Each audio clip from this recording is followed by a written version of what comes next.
अस्सलाम वालेकुम, मैं हूं अलीना फारूक शेख और सबसे पहले बात करेंगे कुछ नैब की, क्योंकि chairman NAB justice retired Javed Iqbal साहब आज पार्लियामेंट हाउस पहुंचे। पब्लिक अकाउंट्स कमेटी ने उनको तलब कर रखा था और इसी सिलसिले में जब वो पहुंचे तो मीडिया से उन्होंने ज़रा गैर रस्मी सी गुफ्तगू की। इस दौरान उन्होंने कहा कि जी सिलेक्टिव एहतसाब की जो बात करते हैं वो 100% गलत बात है, ऐसा कभी ना हुआ है ना होगा। जिन पर केसेस हैं उनके कमेंट्स मानी नहीं रखते। अब ये जो जिन पर केसेस हैं उनके कमेंट्स की जो बात की उन्होंने कल रात शाहजेब खानज़ादा के शो में मुस्लिम लीग नून के नायब सदर हैं शाहिद खाकान अब्बासी साहब, उन्होंने बड़ा मुफस्सिल इंटरव्यू दिया, ना सिर्फ पीडीएम के ऊपर बल्कि उन्होंने अपने ऊपर जो नैब के केसेस हैं दीगर पॉलिटिकल जो पर्सनालिटीज़ हैं उनके ऊपर जो नैब के केसेस है उसकी बात की। और उन्होंने इजहार ख्याल करते हुए कहा कि चेयरमैन नैब, मौजूदा चेयरमैन नैब यानी जावेद इकबाल साहब डेली वेजेस पर चेयरमैन नैब है, यानी दिहाड़ीदार चेयरमैन नैब है।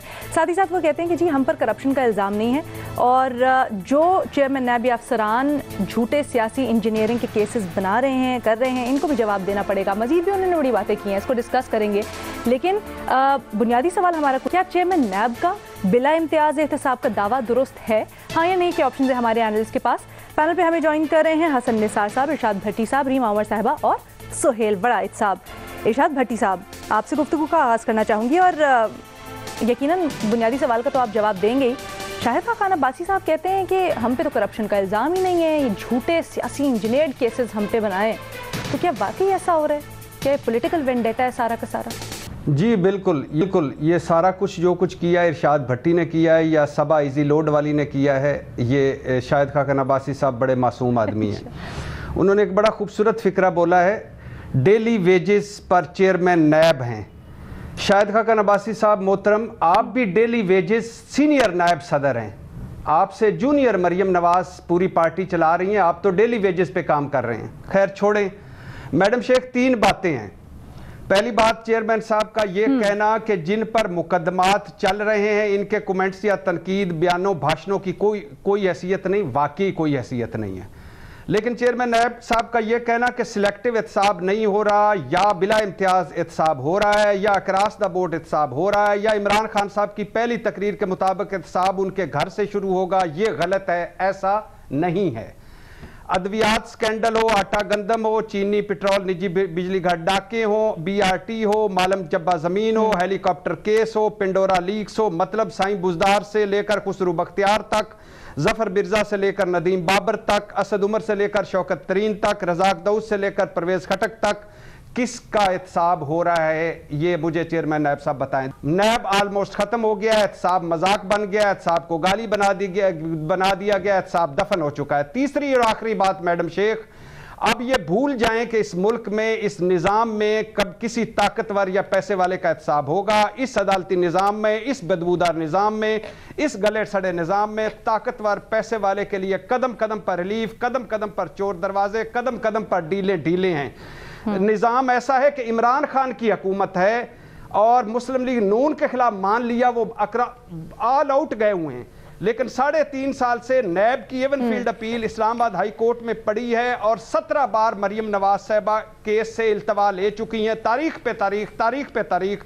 शहबाज शरीफ साहब का केस जिस तरह चल रहा है 2042 में मुकम्मल होगा इस रफ्तार से, और जरदारी साहब का 25 वॉल्यूम केस जो है, हमारी नस्लें इसका एंड नहीं देख सकेंगी। हमारी नस्लें जरदारी साहब के 25 वॉल्यूम जाली मनी लॉन्ड्रिंग केस की एंड नहीं देख सकेंगी। उसके बाद फिर बता रहा हूं क्या होगा आगे, ये जरा मैं रीमा से कानूनी नुक्ता भी पूछती हूँ। आपने बड़ा, ठीक है सर, आपने बड़ा अच्छा नुक्ता उठाया है, लेकिन ये जो आपने बात की है ना रीमा, भट्टी साहब गो के चेयरमैन नैब के बयान से मुत्तफिक नहीं है, वो कहते हैं दुरुस्त नहीं है, लेकिन ये कहते हैं कि जो अपोजिशन के ऊपर करप्शन के केसेस बने वो दुरुस्त हैं। तो फिर हमें ये क्यों नहीं नजर आता कि उनको सजा हो, इन केसेस में पेशरफ्त हो? शुक्रिया लीना, आपने 2 ऑप्शंस दिए हमें, हाँ या ना। मेरी ऑप्शन है वो जो येलो कलर का इमोजी होता है ना, जो इतना हंस रहा होता है, उसकी आंखों से आंसू आ रहे होते हैं, प्लीज मेरा जवाब आप वो लिखिए, क्योंकि इतनी गलत बात है कि हंसी आती है चेयरमैन नैब के ये जो बयान है। उन्होंने ये भी नहीं कहा चले ये इल्जाम जो है ये 50% दुरुस्त होंगे, 60% दुरुस्त होंगे, उन्होंने कहा 100% गलत है, और जो ये इल्जाम लगा रहे हैं उन पे खुद केसेस चल रहे हैं। थोड़ा सा हम जायजा लेते हैं कौन इस तरह के इल्जाम नैब के खिलाफ लगाता है। सुप्रीम कोर्ट, کیا سپریم کورٹ کے جو جسٹسز ہیں مقبول باقر اور میاں خیل, کیا ان پہ نیب کے مقدمے چل رہے ہیں؟ کیونکہ انہوں نے اپنی ججمنٹ میں لکھا, میں پڑھ کے سنانا چاہتی ہوں. The Bureau seems reluctant to proceed against people on one side of the political divide, even in respect of financial scams of massive proportion. یہ سپریم کورٹ کی ججمنٹ میں ہے. دوسرا, سندھ ہائی کورٹ نے شاہد خاقان عباسی صاحب کے خلاف جو مقدمہ تھا ریفرنس تھی, اس میں بیل کا ان کے پاس کیس تھا. انہوں نے کیا کہا؟ انہوں نے کہا کہ شاہد خاقان عباسی کے خلاف سیاسی وجوہات پہ لگتا ہے ریفرنس بنائی گئی, اور انہوں نے نیب کے جو ریپرزینٹیٹیو پروسیکیوٹر سے ان سے پوچھا کہ کیا جو رولنگ کولیشن ہے اس کے خلاف آپ نے کوئی ریفرنسز بنائی ہیں؟ نیب کے پاس کوئی جواب نہیں تھا. یہ تو ہماری عدالتیں ہو گئیں. اب یورپین کمیشن کی جو جی ایس پی پلس پہ ہر 2-3 سال بعد رپورٹ آتی ہے, اس میں انہوں نے کیا کہا؟ کیا یورپین کمیشن پہ بھی کیسز ہیں؟ انہوں نے کہا کہ نیب کا جو رویہ ہے وہ جانبدار لگتا ہے, اور حکومت سے کہا کہ آپ نیب کو آزاد اور غیر جانبدار بنانے کی کوشش کریں, اس کے اقدام لیں. اب اس پہ بھی کیا چیئرمین صاحب کو کوئی ایشو ہوگا؟ وہ کہیں گے ان کے خلاف کیسز ہیں. آخری ایک مثال لے لیجئے, یہ جو معلم جبا کیس تھا, کئی سال سے یہ چل رہا تھا. نیب نے خود کہا, چیئرمین صاحب نے, جو اب کہہ رہے ہیں ہم بالکل انڈیپینڈنٹلی اپنا کام کرتے ہیں, 2018 میں انہوں نے کہا کہ کرپشن نظر آتی ہے معلم جبا کیس میں. اس کے بعد بہانے بناتے رہے, کہا پشاور ہائی کورٹ نے ہمیں روک دیا ہے کہ ہم انویسٹیگیشن نہ کریں. پشاور ہائی کورٹ کو خود کہنا پڑا کہ ہم نے تو آپ کو کہا ہے آپ انکوائری کریں, آپ کہہ رہے ہیں ہم نے آپ کو روک دیا. لیکن ہوا کیا؟ پچھلے مہینے کیس جو ہے وہ بند ہو گیا. انہوں نے کہا ہمیں کوئی شواہد نہیں ملے کئی سال انکوائری کرنے کے بعد. تو ان کا یہ جو الزام جو ان پہ لگتا ہے, یہ سب ایویڈنس ہے رینا کہ وہ الزام کیوں لگتا ہے. تو بہت ہی ہنسی آتی ہے اب جب وہ اس طرح کے بیان دیتے ہیں کہ نہیں 100% نیب جو ہے وہ غیر جانبدار اور آزاد طریقے سے کام کر رہا ہے. تو پلیز آپ نے میرا جواب ہاں نہ نہیں رکھنا, آپ کو وہ ایموجی ہی رکھنا ہے, کیونکہ اتنی ہنسی آتی ہے اس بات پہ. ہم اپنی ٹیم سے گزارش کرتے ہیں کہ اگر تو ہمارے پاس ایموجی ہے تو لگا دیں, ورنہ ٹیکنیکلی اگر ہمارے پاس انکیپیسٹی ہے تو ہم آپ سے معذرت کرتے ہیں. آپ کے جذبات نے وہ ایموشن اسکرین پہ پورٹرے کر دیا. ایک چیز مجھے بتا دیں, بھٹی صاحب نے بڑے مزے کا نقطہ اٹھایا. کل شاہد خاقان عباسی نے بھی یہ کہا کہ اب یہ جو کیسز ہیں نئے نیب آرڈیننس کے تحت یا قانون کے تحت کوئی بریت کی درخواست دائر کرنے کی ضرورت نہیں ہے, عدالت نے فیصلہ کرنا ہے. تو آپ کی اس کے اوپر کیا رائے ہے؟ کیا اب یہ جو کیسز ہیں اکثر ہمارے پولیٹیشنز کے, کیا وہ ایمبٹ میں نہیں آتے نیب کے؟ کیا وہ خارج ہو جائیں گے, یا اس کے اوپر آگے کیا ہوگا؟ کیونکہ نیب کی ٹارزن کو اگلے 2 سال میں ہم نے دیکھا تھا نا, بڑا متحرک ہوگا, سنا تھا. 2 چیزیں اس میں. پہلی تو یہ جو نیب چیئرمین صاحب ہیں, یہ ان کی تو ریٹائرمنٹ ہو چکی تھی کچھ مہینے پہلے. یہ کیوں ابھی تک چیئرمین ہے؟ اس پہ بھی ذرا ہمیں سوال پوچھنا چاہیے. اسی آرڈیننس کے ذریعے ان کو بھی توسیع مل گئی ہے جو میری نظر میں تو غیر قانونی ہے, لیکن وہ بھی ہو گیا. دوسرا, یہ جو ڈیفینیشن میں تبدیلی آئی ہے نیب کے دائرہ کار میں, یہ ریٹروسپیکٹیولی وہ کہہ رہے ہیں اپلائی نہیں ہوتی, لیکن اب یہ عدالتیں ہی فیصلہ کریں گی کہ کیس کے کس جگہ پہ اگر کیس ہوگا تو وہ امینڈمنٹس اپلائی کریں گی اور کب وہ نہیں کریں گی. لیکن یہ بھی الینا کیونکہ آرڈیننس ہے, 4 مہینے اس کی زندگی ہوتی ہے, پھر اس کو 4 مہینے کے لیے نیشنل اسمبلی ایکسٹینڈ کر سکتی ہے. اس کے بعد کیا ہوگا؟ واپس پرانے قانون پہ چلے جائیں گے. تو آرڈیننس کو میرا نہیں خیال ہمیں اتنی اہمیت دینی چاہیے. یہ شاید جسٹس جاوید اقبال کی توسیع تک کچھ مہینے ان کو مل جائے گی, لیکن کیسز ایونچولی جو قانون ہے اس کے تحت اور اس کے اوپر اپوزیشن کا رد عمل کیا ہوگا آگے جا کے پوچھتے ہیں. لیکن یہ احتساب کے بڑے ہمیں خواب دکھائے گئے تھے نا. میں حسن نثار صاحب کے پاس لے کے جانا چاہتی ہوں یہ چیز. حسن نثار صاحب, احتساب اور بلا امتیاز احتساب کے بڑے خواب دکھائے گئے تھے. چیئرمین نعیم صاحب تو کہتے ہیں کہ نہیں جی بلا احتساب نہیں ہو رہا ہے, بلا احتساب ہی ہو رہا ہے. آپ کا کیا خیال ہے؟ دیکھیں, پہلی بات تو یہ ہے کہ بات کو جو آپ نے وہ شاہد خاقان عباسی اور یہ وہ سارے میں ایک سیدھی بات ہے, لاشوں کا ڈھیر پڑا ہے. قاتل پہ بحث ہو سکتی ہے, یہ تو نہیں آپ جھٹلا سکتے. اچھا, ملک کا انہوں نے جو حال کر دیا ہے اقتصادی طور پہ, ابھی ریسنٹلی کو فگرز آئے ہیں 1 دن پہلے کہ پرویز مشرف صاحب کا زمانہ کیسا تھا, ضیاء الحق, حالانکہ میں اس بندے سے بہرحال اس کا زمانہ کیسا تھا, ایوب خان کا زمانہ کیسا تھا, اس کی تفصیلات آئی ہیں. اس میں جائے بغیر میں یہ عرض کرتا ہوں ملک کی جو حالت ہے، جو دیکھو دلدل کا ایک اصول ہوتا ہے، دلدل میں اگر آپ ہاتھ پاؤں مارو گے تو آپ کے غرق ہونے کا پروسیس تیز ہو جائے گا، اس لیے جو سینسبل لوگ ہوتے ہیں وہ ہاتھ پاؤں نہیں مارتے اگر دلدل میں گر جائیں۔ ملک ہے اقتصادی دلدل میں، اور یہ صورتحال ہمیں بتاتی ہے، یہ تو جمعہ 8 دن عمران خان رٹ لگی ہوئی ہے، یہ بیچ باچ کے فارغ ہو گئے ہیں سارے۔ اچھا، دوسری بات یہ ہے کہ چیئرمین نیب نے جو کہا وہ یہ نہ کہتے تو کیا کہتے، بتائیں مجھے یار، لوگوں کی آپ مجبوریاں سمجھا کرو، ان کی لیمیٹیشنز دیکھا کرو۔ وہ اگر یہ نہ کہتے، اور جو ریما کہہ رہی تھیں اگر وہ یہی بات کر دیتے، یا جو بھٹی صاحب کہہ رہے تھے اگر وہ یہی باتیں کر دیتے تو پھر کیا ہوتا؟ ان کی مجبوریاں ہیں۔ اچھا، ایک بات ہم لوگوں کو سمجھ نہیں آتی، ہم ٹھنڈے یخ دودھ کو پھونکے مارنے والے لوگ ہیں۔ یہ اس ملک کو جن لوگوں نے ان حالوں تک پہنچایا وہی اس نظام کے موجد ہیں، اصل میں یہ سارا کچھ انہی کا کیا دھرا ہے۔ اور یاد رکھنا، جو آپ کا نام نہاد پیارا لاڈلا آئین بنا تھا، اس وقت بھی اس ملک کے بہت بڑے فیوڈلز میں سے ایک اس کو ہیڈ کر رہا تھا، باقی کو ولی خان اور یہ وہ سب سردار ٹائپ لوگ تھے۔ اچھا، یہ نظام ایسا ہے، میں ایک بربادی کا باعث ہوں، آپ مجھ سے، اور میں نے سارا کچھ اس طرح ایوالو کیا ہے، اس کی اس طرح صورتحال ایک بنائی ہوئی ہے جس سے مینڈک پکڑے جاتے ہیں مگرمچھ نکل جاتے ہیں۔ یہ آپ کا ٹوٹل احتسابی نظام ہے، اس پہ بحث رکھیں اور ٹیکنوکریٹس کو بلائیں، ہم جیسے لوگوں کو نہیں، وہ آپ کو سمجھائیں گے۔ کس کو سزا ملی اس ملک میں آج تک؟ مجھے ایک بات بتائیں۔ پولیٹیکل گین تھا ضیاء الحق کا، اس کا سٹیک تھا بہت بڑا، بندے دو تھے، قبر ایک تھی، بھٹو چڑھ گیا پھانسی، اس کو ریزنز ہی ڈیفرنٹ ہیں، اس کا تو نیوکلیئر تک کھورا جاتا ہے اس کا۔ اوکے، باقی آپ کے نظام میں جیلیں کن لوگوں سے بھری ہوئی ہیں؟ سہیل وڑائچ صاحب کی طرف یہ لے کے جاتے ہیں۔ Sohail Warraich sahib, Hasan Nisar makes a very strong case, کہتے ہیں دلدل میں ہاتھ پاؤں مارو گے تو جلدی غرق ہوگے، تو کیا کریں؟ صفائی ہوگی نہیں، پھر آس پاس کہیں راستہ ہی نہیں ہے جانے کا آگے، ہمیں تو ایسا لگتا ہے، تو پھر کیا کریں؟ آگے کیا ہو راستہ؟ جو ہیں راستہ دکھانے والے، کل for example opposition P D M اجلاس ہوا، مہنگائی پہ احتجاج کرنے کے لیے 4 مہینے کا وقت مانگ لیا۔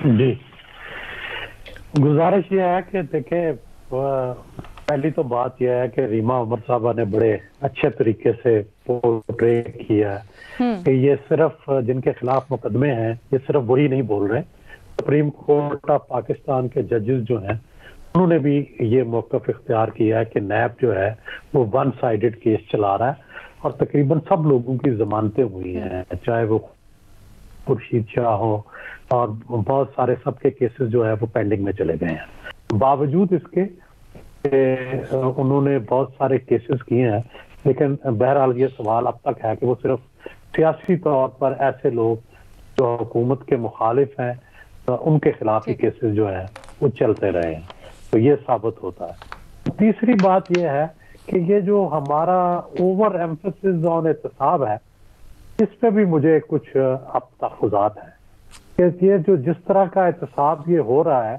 یہ کوئی نئی چیز نہیں ہے۔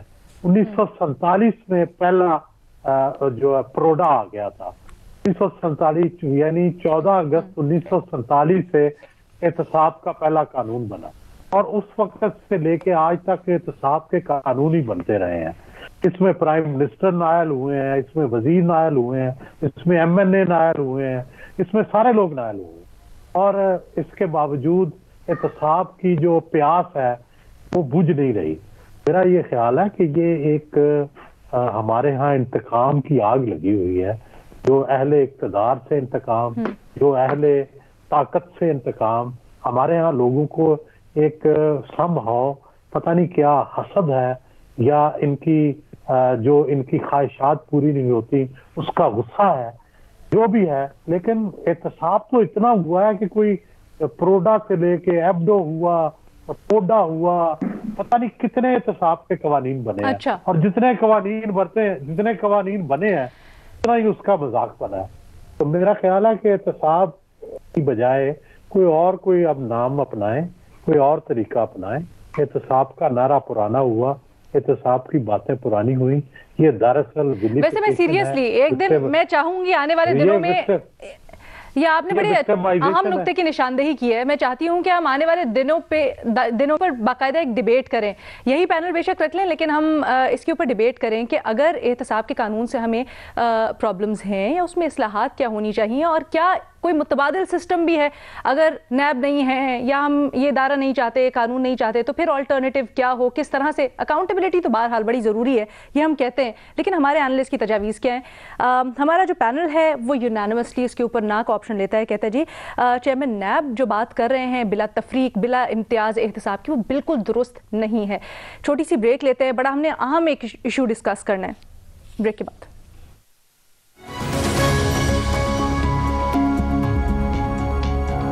Welcome back. हमने दो खबरें डिस्कस करनी है। पंजाब से ही दोनों खबरें हैं। पहली खबर है फैसलाबाद से, जहां पर 4 कागज़ चुनने वाली ख़वातीन हैं। वो जाती हैं पानी पीने एक दुकान के अंदर, और कुछ मुश्तइल अफराद उनको दुकान के अंदर चोरी का झूठा इल्ज़ाम लगाकर बंद कर लेते हैं। आसपास के लोग जो हैं उनको भी इकट्ठा कर लेते हैं, और फिर वीडियोस बनाई जाती हैं। वहाँ पर सब तमाशा खड़े होकर देख रहे होते हैं, उनको बचाने के लिए कोई नहीं आता, बल्कि वीडियोस बनाई जा रही होती हैं, उनको मारा पीटा जा रहा होता है, तशद्दुद किया जा रहा होता है। 4 ख़वातीन, इमेजिन। हसन निसार साहब, सबसे पहले आपका इसके ऊपर मुशाहिदा चाहूँगी। आप क्या समझते हैं क्यों लोग इतने वायलेंट होते जा रहे हैं? 2 चीज़ें समझ लें। किसी भी ह्यूमन सोसाइटी में 2 धड़े होते हैं। एक होती है एलीट, आपकी अशराफिया, एक होते हैं अवाम। इस मुल्क की अशराफिया भी कमियों पे मुश्तमिल है। ये कभी सलातीन दिल्ली के दरबारी थे, फिर ये मुगलों के हुए, फिर ये गोरों के हुए। इनकी तारीख बहुत गंदी है और रिकॉर्ड पे मौजूद है। इनके मुअज़्ज़िज़ीन के खतूत पे मुश्तमिल किताबें मौजूद हैं। अच्छा, ये हमेशा उन लोगों के ना मुख्तलिफ किस्म के लोगों के ये साइड के ट्रेटर्स रहे, चमचे रहे। अच्छा, अवाम बेचारे सदियों से कभी गैर मुल्की अपनों, देखो बात सुनो, मुसलमान होना काफ़ी नहीं है, वरना बांग्लादेश ना बनता, वरना 7 सरहदें जिन मुसलमान मुल्कों की वो एक हो जाते, ये काफ़ी नहीं होता। अच्छा, वो कभी अपनों की कभी गैरों की। अपनों मैं इस्लाम के हवाले से बात कर रहा हूँ, मुगल शुगल ये वो सारे इन्वेडर्स थे। अच्छा, कभी गैरों की रियाया रहे। इनकी 8-9 साल मुसलमानों की हुकूमत नहीं, 8-900 साल बड़े सगीर के मुसलमानों की। बाकियों को गोली मारे मैं हूं, मुझे उनमें दिलचस्पी नहीं है। ये उनकी रियाया रहे। इनके रवैये बहुत मस्क शुदा हैं। ये नाम निहाद आजादी के बाद भी कमी कल्चर कायम है। आपके मुहावरे क्या हैं? भाई बंदा को बंदा देख लिया करो, वो तेनू नहीं पता मैं कौन है। What is this? अच्छा, सो ये सिटीजन्स की तरह आबरूमंद बिहेवियर उसका होता है जिसके पास आबरू हो। आम आदमी के साथ इस मुल्क में क्या होता है? थाने क्यों वजह किए गए थे? उनकी नफ्सियात क्या थी? अच्छा, अब असल बात यह है कि 74 साल आपने मारी झक्कें, आप इन्हें तालीम और तरबियत देते। ये मैं घिसी पिटी बात नहीं कर रहा। तालीम और तरबियत खास तौर पे एक ऐसी चीज है जो सर्कस के जानवरों, शेरों, बंदरों, ज़ीब्रों, घोड़ों, लंगूरों, कुत्तों, उनको भी डिसिप्लिन कर देती है। ये डिसिप्लिन है। नमाज क्या है? डिसिप्लिन है। हमारा इंटेलेक्चुअल भी हार गया, हमारा रिलीजियस लीडर भी हार गया, पॉलिटिकल लीडर्स की तो उनकी तो औकात ही कोई नहीं। यहां पाबंदी औकात का तसव्वुर ही नहीं है। पंक्चुअलिटी का कोई तसव्वुर ही नहीं है। बर वक्त मस्जिद में जाके नमाज पढ़ने वाला आदमी भी अपनी आम जिंदगी में उसको होश ही कोई नहीं है। अच्छा रीमा, आपको कोई हल नजर आता है या आप भी हसन निसार साहब की बात से अग्री करेंगी? जो हो रहा है वही होना चाहिए? नहीं, बिल्कुल जो हो रहा है वो नहीं होना चाहिए। मैं एक मिसाल देना चाहती हूँ। मेरी बेटी है 1-1.5 साल की, एक गाना है वो सुनती है बहुत शौक से, गाना है नानी तेरी मोरनी को मोर ले गए। उसके आगे कुछ अल्फाज हैं, उन चोरों की खूब खबर ली मोटे मोटे थानेदार ने, मोरों को भी खूब नचाया जंगल की सरकार ने। ये 1960 की एक फिल्म है मासूम, उसका गाना है। अब इसको एक नर्सरी राइम के तौर पे एनिमेशंस के साथ भी बनाते हैं बच्चों के लिए। इसकी जो वीडियो है ना, उसमें वो दिखाते हैं कि चोरों को उल्टा लटकाया हुआ है टायर के साथ, और एक थानेदार है वो जोर जोर से उनको मार रहा है। ये एनिमेटेड वीडियो है जो बच्चों के लिए बनाई गई है। अब आप देखिए, किसी ने सोचा भी नहीं, गौर भी नहीं किया कि 1, 2, 3 साल के बच्चे ये देखेंगे, क्या असर उन पे पड़ेगा। बिल्कुल नॉर्मलाइज आपने कर दिया कि जो पुलिस वाला है वो उल्टा लटका के लोगों को डंडों से मार रहा है, नॉर्मल है।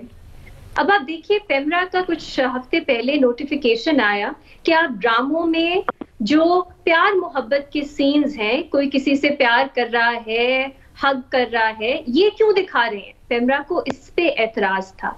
हमारे ड्रामे मैं बहुत शौक से देखती हूँ, पता नहीं क्यों लेकिन देखती हूँ, उसमें जिस तरह तशद्दुद दिखाते हैं, बाप बेटी को, बेटे को, मियाँ बीवी को, हर वक्त थप्पड़ तो आम है, और कोई जो फैमिली के सामने मारा है कोई देखता भी नहीं है कि थप्पड़ लगा है, अगले दिन बिल्कुल नॉर्मल हो जाती है सिचुएशन। लेकिन पेमरा इस पे एतराज नहीं करता।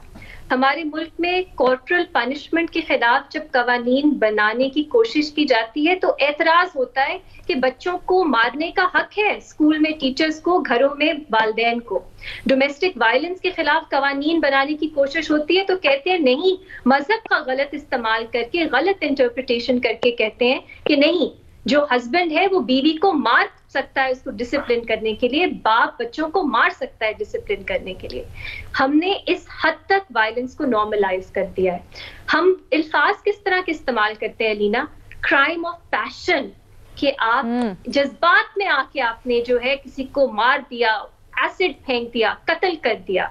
ऑनर किलिंग, कि आपने अपनी इज्जत की खातिर ऑनर की कातिल की ऊपर जान ले ली।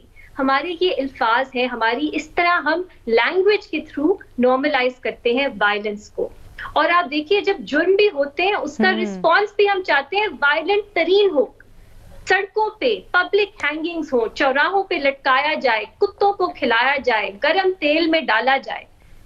वायलेंस का जवाब मजीद वायलेंस। कोई सवाल नहीं करता कि ये वायलेंस का जो साइकिल है ये हम तोड़ेंगे कब, इसको किस तरह तोड़ा जाएगा। अब इसकी वजूहात बहुत सी हैं, इस पे बहुत काम हो चुका है बड़े सगीर में भी, पूरी दुनिया में भी। कुछ लोग कहते हैं कि जो मर्द हैं वो बाय नेचर वायलेंट होते हैं, आप उनको नहीं रोक सकते, लेकिन ये जो है ये बिल्कुल रिफ्यूट हो चुकी है बात, क्योंकि सब मर्द तो वायलेंट नहीं होते। तो जो हसन निसार साहब ने बात की तहजीब की, कि हमारी ट्रेनिंग ही कुछ ऐसी है कि हम दिखाते हैं कि मर्द वही है जो वायलेंट हो, ये हमारी ट्रेनिंग, हमारी तरबियत की बात है। आखिरी चीज ये रीना, मेरे लिए ये जो हम कॉन्वर्सेशन आज कर रहे हैं ये बहुत अहम है, और शायद यही हल है कि हम निशानदेही करें कि हमारे वो कौन से रवैये हैं, वो कौन से अल्फाज हैं, वो कौन सी लैंग्वेज है जो इस तरह के कल्चर को प्रमोट करती है। क्योंकि लगता तो यही है कि जो ताकतवर है वो जो कमजोर है उसके ऊपर वायलेंस इस्तेमाल करता है अपनी जो एक तरह से हावी होने के लिए, चाहे वो मर्द औरत के ऊपर हो, अमीर गरीब के ऊपर हो, मुसलमान नॉन मुस्लिम के ऊपर हो, हर कोई इस्तेमाल करता है ताकत का, वायलेंस का। लेकिन इस तरह की डिबेट्स, कॉन्वर्सेशंस बहुत जरूरी हैं, ये आम होनी चाहिए, ये स्कूलों में, कॉलेजेस में, टीवी में, पार्लियामेंट में, हर जगह होनी चाहिए। और जो इस तरह की जुबान इस्तेमाल करता है, they should be called out. उनसे पूछना चाहिए आप कि क्यों कर रहे हैं, क्योंकि आप उसी रवैये को दुरुस्त फरमा रही हैं। और ये भी बड़ी अच्छी तजवीज़ कि हम अपनी नई नस्ल को दिखा क्या रहे हैं, क्या कंटेंट फीड करूँ से, चाहे वो अब डिजिटल मीडिया है उसके थ्रू हो, किताबों के ज़रिए हो, या फिर टीवी पे चलने वाला जो भी मवाद है उसके ज़रिए हम क्या पैगाम उन तक पहुँचा रहे हैं, ये भी बड़ा अहम है। छोटी सी ब्रेक, हाजिर होते बाकी दोनों एनालिस्ट की राय जानेंगे। ब्रेक के बाद खुशामदीद। भट्टी साहब, क्या वजह देख रहे हैं? पहली बात, रीमा साहबा की सारी बातों से एग्री करते हुए और हसन निसार साहब की सारी बातों से एग्री करते हुए मैं बात को आगे बढ़ाऊंगा। हसन निसार साहब की जो सारी गुफ्तगू का एक जुमला है कि नीचा दी अशनाई कोलों फैज़ किसे ना पाया। ये जिस खित्ते में हम रह रहे हैं, अनफॉर्चुनेटली पता ही नहीं है कि हम हैं कौन और कहाँ से आए। इस मुआशरे में ऐसे घनौने मकरू घटिया रवैयों की कबूलियत की वजह एक नहीं कई वजूहात हैं मैडम शेख। पहली वजह उस्ताद हसन निसार साहब अक्सर बताते हैं कि हमारे DNA की ख़राबी है, वो उस पर थोड़ा सी रोशनी डाल चुके हैं कि हमारा DNA आया कहाँ से था और हम कहाँ से आए और कहाँ पहुँच गए। दूसरी वजह उस्ताद हसन निसार साहब की बात है, इखलाकी कहत का शिकार हैं हम, इखलाकी तौर पर बड़ा जवाल पजीर हो गए हम। तीसरी वजह है बेरोज़गारी मैडम शेख, महंगाई, गुर्बत, जहालत, शऊर आगाही का ना होना समेत लातादाद मसाइल। चौथी वजह है कमज़ोर हुकूमतें जब होती हैं, हुकूमती रिट नहीं होती, वो होती है। पाँचवीं वजह जज़ा सज़ा का ना होना, निज़ाम इंसाफ का ना होना। छठी वजह अक़लियत को निकाल कर हम तमाशबीन कौम है। यही वजह है मैडम शेख कि यहाँ चंद साला ज़ैनब भी महफूज नहीं, 80 साला अम्मा भी महफूज नहीं, या गधे कढ़ाइयाँ खिलाई जा रही हैं, या मुर्दा जानवरों की आंतों से घी बनाया जा रहा है। यही वजह अवाम ऐसे है कि मैडम शेख कायदे आज़म के मुजस्मे से ऐनक चुरा ली गई। कायदे आज़म भी सोचते होंगे किन फनकारों के लिए मुल्क बना दिया, और ऊपर हुक्मरान हमारी नस्लें खा गए, ये टड्डी दिल जो पैदा नहीं हुए उनका भी एडवांस पकड़ कर गायब हो गए। और यही वजह है कि श्रीलंकन मैनेजर की वीडियोस बन रही थी सिसकते हुए की, लाश जलती लाश की वीडियोस बन रही थी और सेल्फियां बन रही थी। मैडम शेख अल्लाह इस मुल्क को सलामत रखे, ता क़यामत रखे, मगर ये अब कहने में कोई हर्ज नहीं कि ये कौम और ये मुल्क वेंटिलेटर पर है। ये कौम और ये मुल्क वेंटिलेटर पे है सुहेल वड़ाइद साहब? कौमों पे मुख्तलिफ मराहल आते रहते हैं। कभी कौमें, यही बरतानिया जो था, इसमें एक ज़माने में वायलेंस जो थी उसको बड़ा पसंद किया जाता था। स्टेज पे वायलेंस होती थी, स्टेज पे खून तक बहाया जाता था और लोग तालियां पीटते थे। तो वायलेंस ब्रीड्स वायलेंस। लेकिन फिर आप देखें कि बरतानिया में अब किसी के पास छुरी चाकू भी हो तो उसको भी वायलेंट समझा जाता है, और असले का तो कोई गुमान ही नहीं है वहां पर। तो इतनी सोसाइटी जो है तब्दील आई है। मैं नहीं समझता कि हमारे DNA में खराबी है, मैं नहीं समझता कि हमारी कौम ही खराब है, मैं नहीं समझता कि हम सिर्फ रियाया ही है। मैं समझता हूँ कि नहीं, हमारे यहाँ भी शऊर की कमी है, हमारे यहाँ कानून के निफाज की कमी है। इसको कानून का निफाज होना चाहिए सख्ती से, और इसमें जो रियासत की कमजोरी है, इसमें जो रियासत की कमजोरी है उसको खत्म होना चाहिए। रियासत ने हौसला अफजाई, ये आपने मेरी कमजोरी के ऊपर हाथ रख दिया है। जो आपने कहा ना DNA में खराबी नहीं है, हसन निसार साहब हंस रहे हैं, भट्टी साहब भी हंस रहे हैं। हसन साहब जी जी जी जी, अगर इजाजत दें तो बात कर लो। जी, मैं ये कह रहा हूँ कि सर प्लीज कंप्लीट। मैं नहीं कह रहा, ये रियासत की तरफ से हौसला अफजाई हुई है।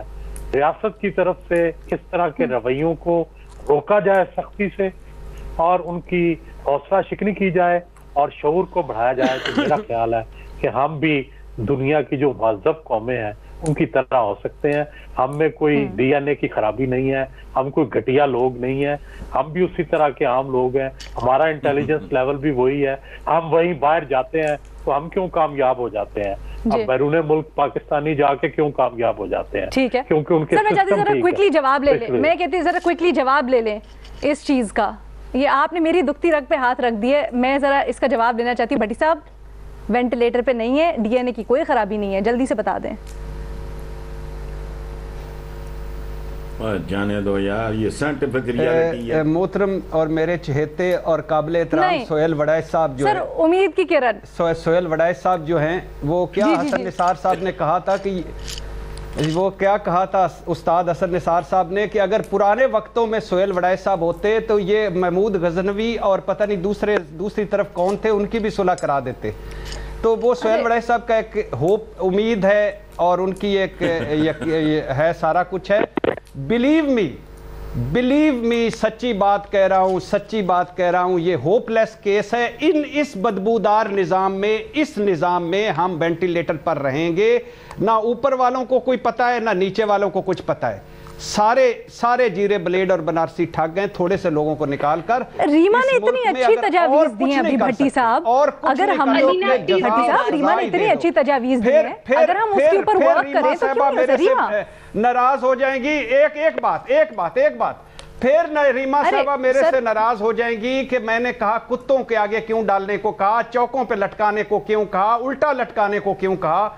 फिर वो नाराज हो जाएंगी, इंसानी हकूक आ जाएंगे, आंसू आ जाएंगे, दिल पसीज जाएगा, शऊर और आगाही आ जाएगी। करते रहो फिर। سر اختلاف کی تو گنجائش ہر جگہ ہوتی ہے, یہ ذاتی لڑائی تھوڑی ہے. ریما جواب دیں گی. علینا, یہ تو ایسی بات ہے کہ ہم نے ہر طریقہ آزما لیا اور وہ فیل ہو گیا, پھر ہم کہے ہمارے پاس کوئی امید کی کرن نہیں ہے. اس میں سے ہم نے ابھی تک کیا کیا ہے؟ کیا ہم نے نصاب میں اپنے نان وائلنٹ طریقے شامل کیے ہیں؟ کیا ہم نے اپنے بچوں کو, اپنے ینگسٹرز کو اور طریقے بتائے ہیں کہ وہ اپنے ٹائم کے ساتھ کیا کر سکیں؟ کچھ لوگوں کا یہ کہنا ہے کہ وائلنس جو ہے کوئی اور اپرچونٹی نہیں ہوتی تو لوگ فن انٹرٹینمنٹ کے طور پہ وائلنٹ ہو جاتے ہیں. کیا ہم نے ان کو اور اپرچونٹیز دی ہیں؟ نہیں دی. ابھی ہم تو یہ کچھ کر نہیں رہے. کیا سائیکولوجیکل جو النیسز ہوتی ہیں, لوگوں کی کنڈیشنز ہوتی ہیں, اس پہ ہم غور کرتے ہیں؟ نہیں کرتے. اس کو تو ہم ایک کمزوری سمجھتے ہیں, بالکل کوئی سنجیدگی سے نہیں لیتا. یہ بہت سی چیزیں ہیں جو ہم کر سکتے ہیں. ٹی وی پہ بیٹھ کے جلتے تیل میں ڈالنا, کتوں کو کھلانا, چوراہوں پہ لٹکانا, یہ تو ہم آج طے کر لیں کہ ہم ایسی باتیں نہیں کریں گے, کیونکہ یہ بھی وائلنس جو ہے اس کو ری انفورس کرتی ہیں. جب ہم 2-3 جنریشنز یہ سب چیزیں ٹرائی کر لیں اور پھر بھی ہم فیل ہوں اور ہم ایسا ہی کوئی تبدیلی نہ آئے, پھر شاید ہم یہ بات کریں گے کہ کیا کوئی اور طریقہ نہیں بچا, ہم فیل ہو گئے ہیں, ہم وینٹیلیٹر پہ ہیں, کچھ کریں. تو ابھی تو شروعات ہوئی ہے, حسن صاحب کا جواب سمجھنے لگے ہیں کہ وائلنس جو ہے وہ ایک ایشو ہے ہماری پوری سوسائٹی. بات بالکل درست. ابھی کارپورل پنشمنٹ کے خلاف اتنی لینڈ مارک ججمنٹ آئی. حسن نثار صاحب جلدی سے مجھے کلوز کرنا ہے. قانون سازی ہو رہی ہے آہستہ آہستہ, لیکن علینا ایک آخری لائن, ہمارا چیلنج یہ ہے, ہمارا چیلنج یہ ہے کہ ہم نے اس طرح کی وائلنس کو صرف ایک جرم نہیں بنانا, بلکہ ہم نے یہ بھی لوگوں کو بتانا ہے کہ یہ غلط ہے. کیونکہ کسی چیز کو جرم بنانے اور لوگوں کا دل میں ماننا کہ وہ غلط ہے, اس میں فرق ہے. وہ تو کہہ رہے ہیں غلط ہے, رویوں کے چینجز کی ضرورت ہے. ہاں, لیکن میسیجنگ ہم کیا استعمال کریں انٹرسپیکشن کرنے کے؟ جی حسن نثار صاحب. سروے کو 2-3 جی سنو نا یار, یہ 2-3 سال پہلے ایک سروے آیا تھا کہ سب کانٹیننٹ کے لوگوں کے ڈی این اے کے بارے میں. اب میں اس کی تفصیل میں نہیں جاؤں گا, گلوریفائی کرنا ہے کرتے رہو. ہندوستان میں کیا ہو رہا ہے, اچھا یہ ڈی این اے والی یہ دیکھو بات سنو, میں تو ایک سائنٹیفک بات کر رہا ہوں, نہ یہ ٹرم میں نہیں ایجاد کی ہے, نہ یہ سائنس میں نہیں ایجاد کی ہے, اور بعد جا کے پاکستانی کامیاب ہو جاتے ہیں. کہاں لکھا ہے یہ؟ اور ماڈرن علوم کے نام نہیں آتے ہمارے پڑھ لکھے لوگوں کو. کوئی ایک علم ایجاد کیا ہے انہوں نے؟ کمیوں کی طرح مختلف کاموں میں گھس جائے, بڑا اچھا سرجن بن گیا جی, وہ کارڈیالوجسٹ ہو گیا. او بھائی تم نے کریٹ کیا کیا آج تک؟ For the last so many centuries, آخری ایجاد سب کانٹیننٹ کے لوگوں کی چارپائی ہے, کہ چارپائی یوں بنتے ہیں. such a complicated thing. مجھے بتاؤ نا, پچھلی چند صدیوں سے what is it that you have contributed? Flush system سے لے کے جواب لے لیتے ہیں, I have to close the program. یہ کیمرے شیمرے یہ سارے ڈھونگ جو ہیں آپ کے کمپیوٹرز, جانے دو یار. اچھا ریما کچھ کہہ رہی ہیں, جی ریما کچھ کہہ رہی ہیں. اور D N a is reality. سر سن لیں میڈم شیخ, جواب میری بات سے تاکہ ہم ڈسکشن کو آگے بڑھا سکیں. سر آ رہی ہے آپ کی بڑی گرجدار آ رہی ہے, 1 منٹ رک جائیں. ریما جلدی سے. علینا, امریکہ میں اسی صدی میں کتنی لنچنگ ہوتی تھی, ہجوم جو ہے وہ اکٹھے ہوتے تھے, وہ لنچنگ دیکھتے تھے, وہ لنچنگ دیکھتے تھے. اب اس طرح آہستہ آہستہ تبدیلی ہوئی ہے. وہ سوسائٹی ابھی بھی وائلنٹ ہے, لیکن کچھ تبدیلی آئی ہے. کیا ہم یہ بھی کہیں گے امریکہ کا ڈی این اے بھی ایسا ہے؟ بتا نہیں, میں نے حسن صاحب سے پہلے بھی کہا تھا مجھے وہ کتابیں پلیز بتا دیں کون سی ہیں جس میں یہ لکھا ہے کہ سب کانٹیننٹ کا ڈی این اے ڈیفیکٹو ہے اور ہم لوگ کبھی درست نہیں ہو سکتے. میں نے بہت کوشش کی, مجھے تو ایسی کوئی کتاب نہیں ملی, اور سروے جو ہے اس کی پتہ نہیں کیا حیثیت ہے, کسی نے سروے کرایا. کتاب پہ بحث کریں گے, اس کتاب پہ بحث کریں گے, کیونکہ اس کے خلاف بھی یہ جو اپروچ ہوتی ہے نا کہ ڈی این اے ہی ڈیفیکٹو ہے یا جینیٹک کوئی مسئلہ ہے, اس پہ بہت زیادہ سائنس بیسڈ ہی ریفیوٹیشن ہو چکی ہے کہ آپ ڈی این اے کو قصوروار نہیں ٹھہرا سکتے. آپ نے کس طرح تربیت کی ہے, سوسائٹی کیا ہے, ریلیشن شپس کیا ہیں, یہ بہت زیادہ فرق پڑتا ہے. حسن صاحب سے جلدی جو کتابیں ہیں ان کی نام مجھے بتا. حسن صاحب سے جلدی سے جواب لے لیں, بھٹی صاحب بھی کچھ بےتاب ہے کہنے کو, مجھے سہیل صاحب کو کامنٹ بھی لینا ہے جلدی سے. جی حسن صاحب. یار یہ آپ جی حسن صاحب پوری بات آپ سنتے نہیں ہو. 1 منٹ, میں نے ابھی سرکس کی مثال دی تھی کہ بھائی اگر جانور تربیت حاصل کر سکتا ہے شیر اگر بیہیو کر سکتا ہے, بندر بیہیو کر سکتا ہے, تو انسان بھی کر سکتا ہے. میں نے یہ نہیں کہا, آپ کو یاد نہیں جب میں ایکسپلین کر رہا تھا کہ سرکس میں جانوروں کی تربیت اگر ہو جاتی ہے اور وہ بھی ڈسپلن ہو جاتے ہیں, that is true, but who is going to do it? Modi کرے گا, نواز شریف کرے گا. سر پھر اس کا تو مطلب ہوا نا کہ ہمارے لیے بھی امید کی کرن ہے. میڈیا سے شروع کریں. ہاں اچھا اوکے, یہ بھٹی صاحب کے پاس لے کے جاتے ہیں ذرا. بھٹی صاحب, یہ ریما صاحبہ نے 3 نسلیں کہا ہے, 3 نسلیں کوشش کریں. یعنی میں تو گیا نا درمیان میں, میرا بیٹا بھی گیا اور اس کا بیٹا بھی گیا, اس کے بعد کوششیں کرتے رہے اور میڈیا پہ بحث کرتے رہے اور الحمدللہ پھر اس کے بعد اینڈ پہ پہنچے. جس قوم کے پاس قرآن جیسی کتاب اور رسول اللہ صلی اللہ علیہ وسلم جیسا نبی ہو اور اسوہ حسنہ ہو, اور اس قوم کو ابھی اور کسی نصاب کی ضرورت ہے؟